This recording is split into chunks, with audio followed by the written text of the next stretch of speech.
Hello everyone, आप सभी का स्वागत है मेरे चैनल जिसका नाम है मिसेस आनंद क्लासेस और मैं हूँ स्मृति। तो आज मैं फिर से आपके लिए चैप्टर लेके आई हूँ यूनियन टेरिटरीज।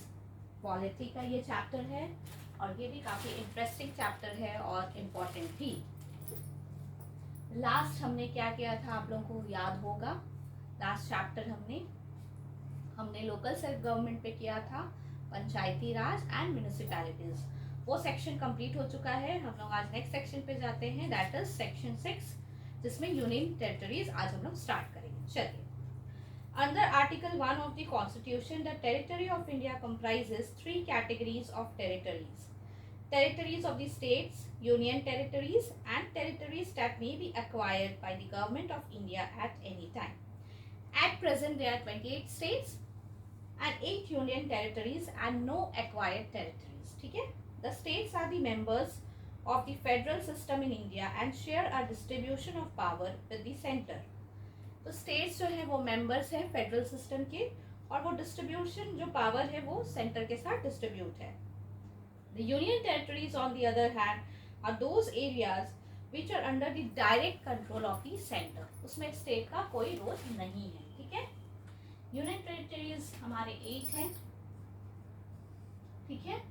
और ये सारे डायरेक्टली कंट्रोल हैं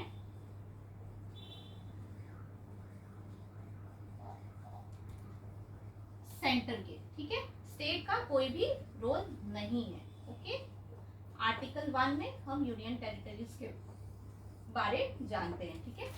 कॉन्स्टिट्यूशन के आर्टिकल 1 में दिया हुआ है. Hence, they are also known as centrally administered territories. Creation of union territories. Union territories कैसे create हुए? During the British rule, certain areas were constituted as scheduled districts. Later वो chief commissioners provinces बताया गए, और after independence वो part सी में and part D में territories के नाम से जाना गया. Okay? In 1956, they were constituted as the Union Territories by the 7th Constitutional Amendment Act of 1956 and the States Organization Act, Reorganization Act of 1956. So, कब ये हुआ? After 7th Amendment Act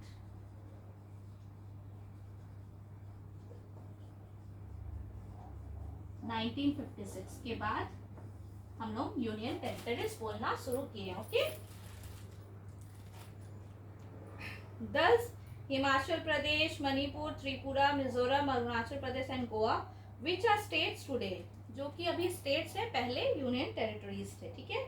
on the other hand the territories that were acquired from the Portuguese, that is Goa, Daman and Diu and Dadra and Nagar Haveli, and the French were constituted as the union territories. At present 8 union territories है. कौन कौन सी? Andaman and Nicobar islands 1956, Delhi 1956, Lakshadweep 1956, Puducherry 1962, Chandigarh 1966, Jammu and Kashmir that is 2019, Ladakh 2019 and Dadra and Nagar Haveli and Daman and Diu 2020.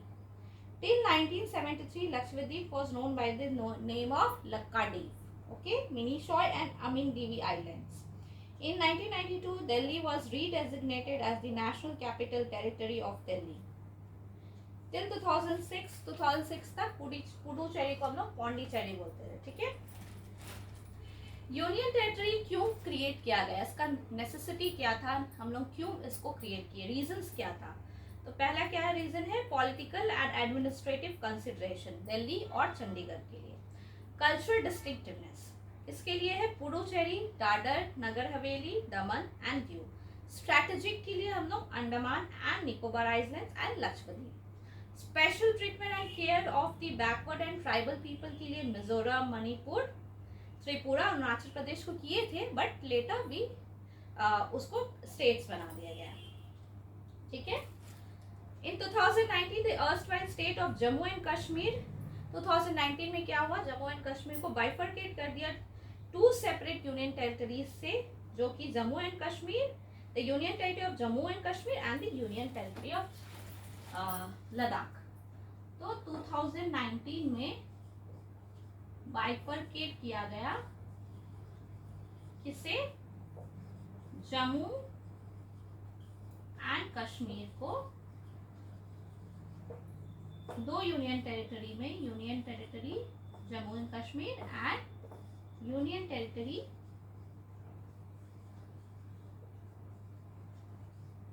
Of Ladakh. ऐसा क्यों किया गया, चलिए देखते हैं। The Ladakh division of the state of Jammu and Kashmir has a large area, okay, but is partially populated with a very difficult terrain. There has been a long pending demand of people of Ladakh to give it the status of union territory to enable them to realize their aspirations. The union territory of Ladakh will be without a legislation. वहाँ पे कोई legislation नहीं होगा. Further, keeping in view the prevailing internal security system fueled by cross-border terrorism, in the existing state of Jammu and Kashmir, a separate union territory of Jammu and Kashmir is created. The union territory of Jammu and Kashmir will be with a legislation. So, Ladakh का कोई भी legislation नहीं होगा, but Jammu and Kashmir का legislation होगा, ठीक है। Jammu and Kashmir में बहुत ज़्यादा इम्पॉर्टेंट है ये सब क्रिएट करना separate.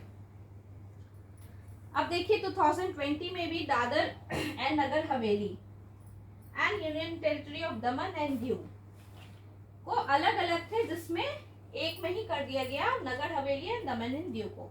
While introducing the Dadar and Nagar Haveli and Daman and Diu merger of union territories till 2019, in the parliament the central government gave the following reason.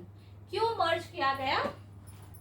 Dadar and Nagar Haveli and Daman and Diu को मिला के एक union territory क्यों किया गया, उसका बहुत सारा रीजंस दिया गया 2019 में, ठीक है। 2019 में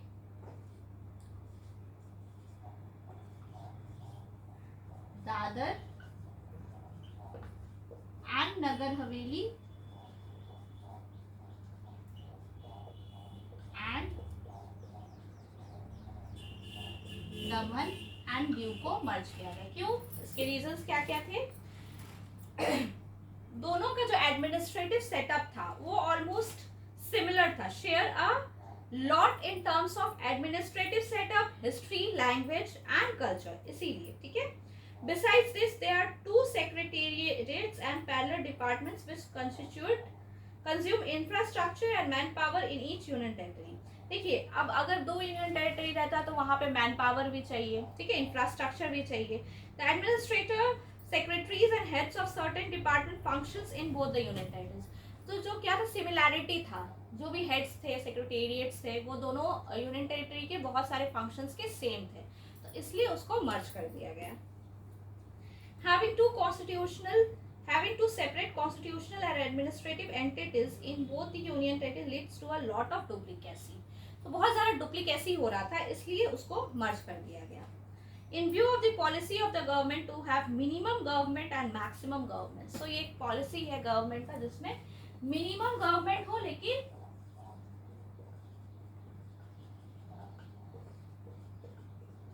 maximum governance हो। इसका मतलब आप लोग समझ रहे हैं, मतलब गवर्नमेंट मैन पावर कम हो, गवर्नमेंट की संख्या कम हो, लेकिन जो वहाँ गवर्नेंस हो वो बहुत अच्छे से हो। मतलब हम लोग जितना भी मिनिमम गवर्नमेंट मैन पावर रखे, लेकिन जो फंक्शन करती है गवर्नेंस, जो हम लोग गवर्नमेंट अपना गवर्न करती है वो मैक्सिमम होना चाहिए। मैन पावर से इसका कोई रिलेशन नहीं होना चाहिए, ठीक है। जितना कम रखे उतना ज़्यादा आउटपुट होना चाहिए। सो ये सारे रीजंस थे मर्ज करने के। So administration of union territories कैसे होता है, ठीक है। आर्टिकल्स 239 से 241 in part 8 of the constitution deal with the union territories. कौन कौन से आर्टिकल्स, ये ध्यान में रखना है। आर्टिकल्स 239 से 241 ये एडमिनिस्ट्रेशन ऑफ यूनियन टेरिटरीज को डील करती हैं, ठीक है। Every union territory is administered by the president acting through an administrator appointed by him or her. So ये जितनी भी यूनियन टेरिटरीज है वो कैसे एडमिनिस्टर्ड होती है, प्रेसिडेंट के थ्रू, पर प्रेसिडेंट तो हर जगह नहीं पहुंच सकते, सो एडमिनिस्ट्रेटर रहता है, ठीक है। An administrator of the union territory is an agent of the president and not of the head of the state like a government. So जो भी एडमिनिस्ट्रेटर रहता है वो क्या रहता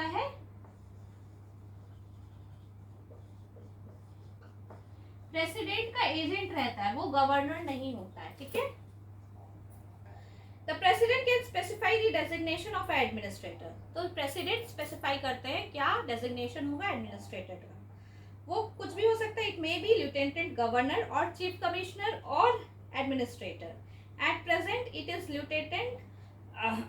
लिeutenant governor in the case of Delhi, Puducherry, Andaman and Nicobar Islands, Jammu and Kashmir and Ladakh administrator है in case of Chandigarh, ठीक है। ये भी ध्यान में रख सकते हैं, Chandigarh, Dadar and Nagar Haveli and Daman and Diu and Lakshadweep, okay. The union territory of Puducherry, Delhi and Jammu and Kashmir are provided with a legislative assembly and a council of ministers headed by a chief minister. So कौन कौन सी union territories में legislative assembly है? Puducherry, Delhi and Jammu and Kashmir, ठीक है।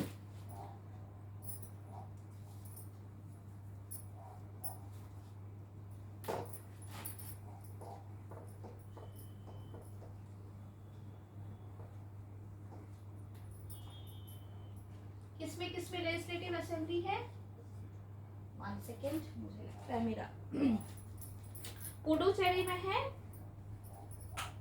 दिल्ली में है, और जल्दी से बताइए कमेंट बॉक्स पे कमेंट करके किसमें है, जल्दी से। पुडुचेरी, दिल्ली, और बताइए जल्दी से, Jammu and Kashmir. Very good.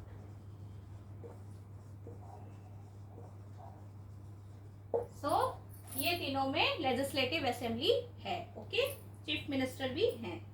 The remaining 6 union territories do not have such popular political institutions, but the establishment of such institutions does not diminish the supreme control of the president. So कोई भी यूनियन टेरिटरी हो वहाँ पे supreme control किसका होता है? President का होता है, ठीक है।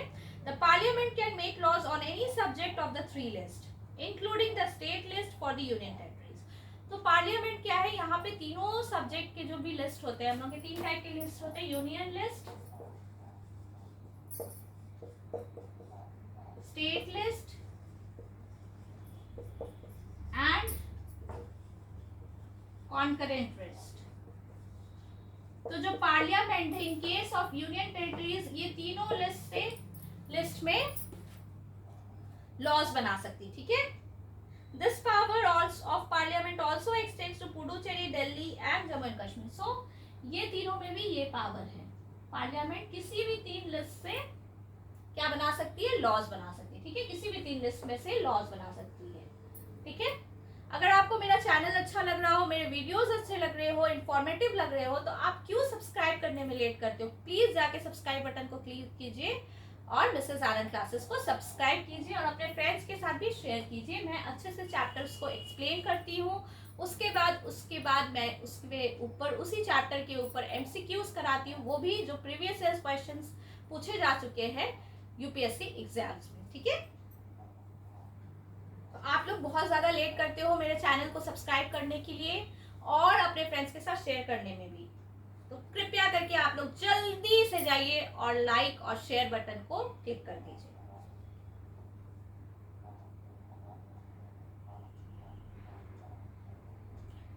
The Legislative Assembly of Puducherry can also make laws on any subject of the state list and the concurrent list, ठीक है। The President can make regulations for the peace, progress and good government of the Andaman Nicobar Islands, Lakshadweep, Dadar and Nagar Haveli and Daman and Diu and Ladakh. In the case of Puducherry, the President can legislate by making regulations, but only when the assembly is dissolved or suspended, ठीक है। In case of Puducherry क्या कर सकती है? Legislate by making regulations, वो directly नहीं कर सकती है। Directly कब कर सकती है? जब assembly suspended or dissolved. The Parliament can establish a high court for a union territory or put it under the jurisdiction of the High Court of any state, ठीक है। Delhi is the only union territory that has a High Court of its own. So Delhi एकमात्र union territory है जिसका अपना High Court है, ठीक है, और किसी का भी नहीं है। The Bombay High Court has got its jurisdiction over the union territory of Dadar and Nagar Haveli and Daman and Diu. Andaman and Nicobar Island, Chandigarh, Lakshadweep and Puducherry are placed under the Calcutta High Court. ठीक है. Punjab and Haryana, Kerala and Madras High Courts respectively. Jammu and Kashmir and Ladakh High Court is the common High Court for the two union territories. So ये in Delhi एक ऐसा ही union territory है जिसकी अपनी क्या है, हाई कोर्ट है. ठीक है. The Constitution does not contain any separate provisions for the administration of acquired territories. So Constitution के पास अभी कुछ भी नहीं है लिखा हुआ separate provisions. So special provisions कुछ है दिल्ली के लिए, वो देख लेते हैं. The 69th Constitutional Amendment Act of 1991 provided special status to the Union Territory of Delhi and redesignated as the National Capital Territory of Delhi and designated the Administrator of Delhi as the Lieutenant Governor. It created a Legislative Assembly भी है, Council of Ministers भी है. Strength क्या है, fixed है 70 पे. Directly elected by the people होते हैं.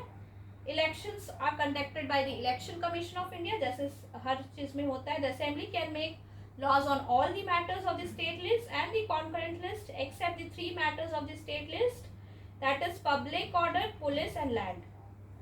देखिए कुछ 3 लॉज है, 3 सब्जेक्ट्स है जिसपे नहीं बना सकते हैं वो लोग स्टेट लिस्ट से. मैटर्स हैं जो कि नहीं बना सकते हैं स्टेट लिस्ट से. ठीक है.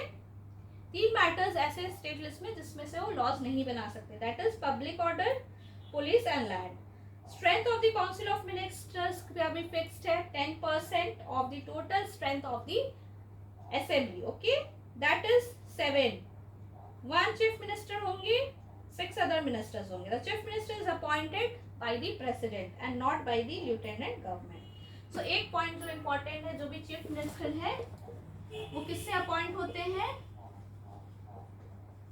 प्रेसिडेंट से. ठीक है, ना कि लिeutenant गवर्नर से. ठीक है, ये एक इम्पोर्टेंट पॉइंट है.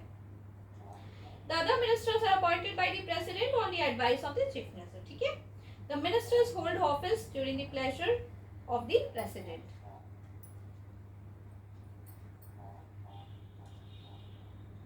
When a situation arises in which the administration of the territory cannot be carried on in accordance with the above provisions, the president can suspend their provisions and make their necessary incidental or consequential provisions. ठीक है. ऐसा कुछ situation आता है तो president जो भी provisions बनाए गए हैं वो उसको सस्पेंड कर सकते हैं और नई प्रोविजंस को इम्पोज कर सकते हैं. ठीक है.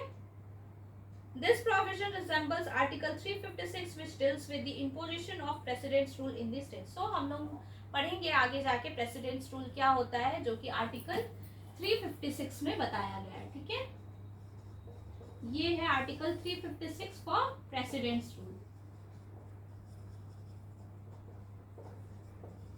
Okay.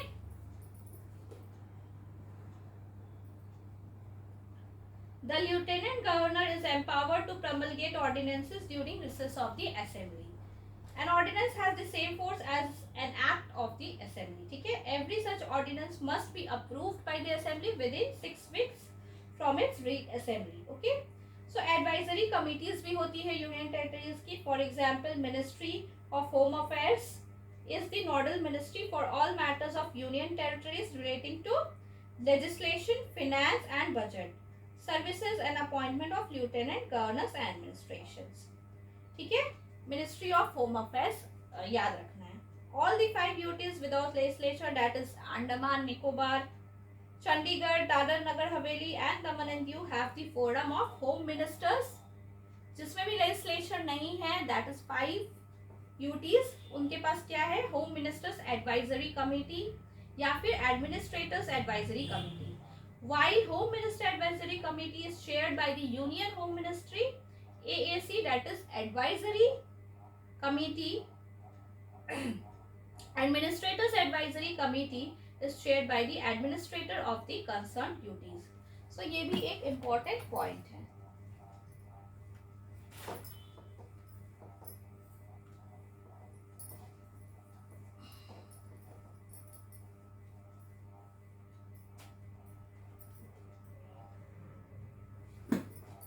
H HMAC union minister chair करते हैं, और AAC एडमिनिस्ट्रेटर एडवाइजरी कमेटी कौन चेयर करते हैं? एडमिनिस्ट्रेटर। ओके,